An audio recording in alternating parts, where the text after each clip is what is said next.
Hi, I'm here with Nelson. Hi, Nelson. How are you doing today? I'm well, thank you. How are you? I'm doing very fine. Could you tell us the name of your organization and a little bit about it? Sure. So I work with Loop Industries. We are a recycling company. Essentially, we have developed a way to ensure that material is no longer sent to landfill because we've created a new way to recycle, recover, and perpetually do it forever and ever. So you're saying anything from plastic to paper?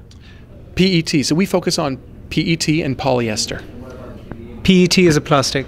Yeah, Okay. PET plastic and polyester. So if you think about a water bottle, a lot of the plastic packaging that's used for food and other perishables, that's PET material. If you think about polyester, your clothing, your shirts, textile, this couch, a lot of that material. There's about $160 billion worth of that material a year that is processed and sold.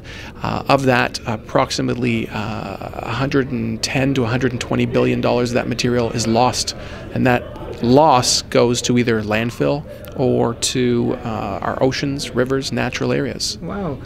So there has been a lot of wastage of that kind of material, and you found a way to recycle and use that material. Yeah, we have. So our founders developed a way to chemically depolymerize the material, and what that essentially means is that we can take that PET plastic or polyester and we can break it down into its base monomers, they're called. They're two building blocks.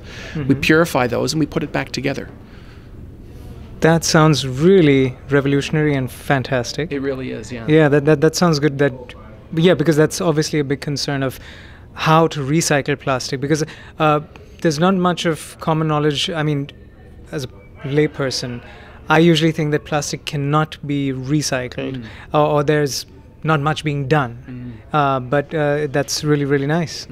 Well, there is a lot of underinvestment, unfortunately, around the world, and that's one of the reasons that we do have such a challenge, right? There's either not appropriate infrastructure or not the waste management systems to collect that material, and as a result, it simply goes and is cast aside. So if you can develop a commercial opportunity and proposition for it to encourage people to then bring that material back, and you can perpetually recycle it, and we actually call it upcycling, which is we take material that has no or low value, and we create more value with it, while at the same time protecting and preserving the environment. That is really nice. Yeah. That's fantastic. So how are you liking the NGO Expo 2018? You've been here, you've met a couple of other people out here. Yes. How do you feel about this event? You know, in a word, I'd say inspired. I just came off the podium where I had said that I had a whole bunch of different remarks prepared and planned, but after listening to so many remarkable people, I had to change my remarks and first say how inspired I was by so much of the great work that's going on. Okay. What do you see as for the next year? Suppose for your company, what do you see as what are your plans for the following year? What are your goals? I would ask. What are our goals for Loop? Or our goals for the world? Oh, well, for the world, I'm sure. Well, I'm sure your goals are for the betterment of the world. Well, sure. So yeah, I mean, so in the next 1 year, what do you expect to achieve?